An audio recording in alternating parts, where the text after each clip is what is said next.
మనం మార్నింగ్ పిల్లలకి జనరల్గా ఏం బ్రేక్ఫాస్ట్ పెడుతుంటాం? ఇడ్లీ, దోశ, వడ, పూరి, ఉప్మా, పులిహోర, రైట్? మరి దీంట్లో ప్రోటీన్ ఉందా? నెక్స్ట్ లంచ్లో రైస్, చపాతి, మరి దాంట్లో ప్రోటీన్ ఉందా?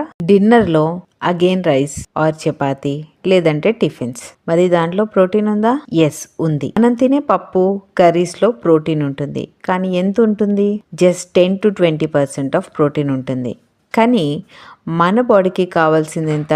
70 to 80% ఆఫ్ ప్రోటీన్ కావాలి డైలీ. మరి ఇలా ప్రోటీన్ తీసుకోకపోతే let's see the future of our children.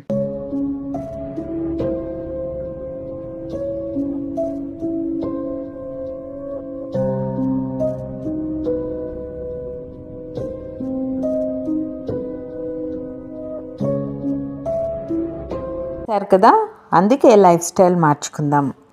Yes, ఈ ఫాస్ట్ పేస్డ్ లైఫ్ స్టైల్లో బోత్ పేరెంట్స్ వర్కింగ్ ఉండటం వలన we definitely don't get time to spend more time in the kitchen, right? That's where Vistage is giving us Envigo protein powder.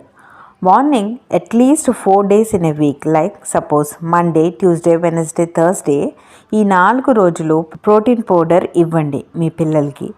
Then lunch and dinner, let's keep it simple and common. Friday, Saturday, Sunday, you can have your favorite breakfast. ఇలా ఒక 1 month చేయండి. Then you will see the difference in your kids' health. చాలా change ఉంటుంది. Your kids will grow healthy. As a working woman, I have started doing this and seen lot of change in my children's health. మీరు కూడా మీ పిల్లలకి ఇలాంటి healthy life ఇవ్వాలనుకుంటున్నారా? మరి ఇంకెందుకు ఆలస్యం? స్క్రీన్లో కనిపిస్తున్న నంబర్పై మెసేజ్ ఆర్ కాల్ చేయండి. Thank you.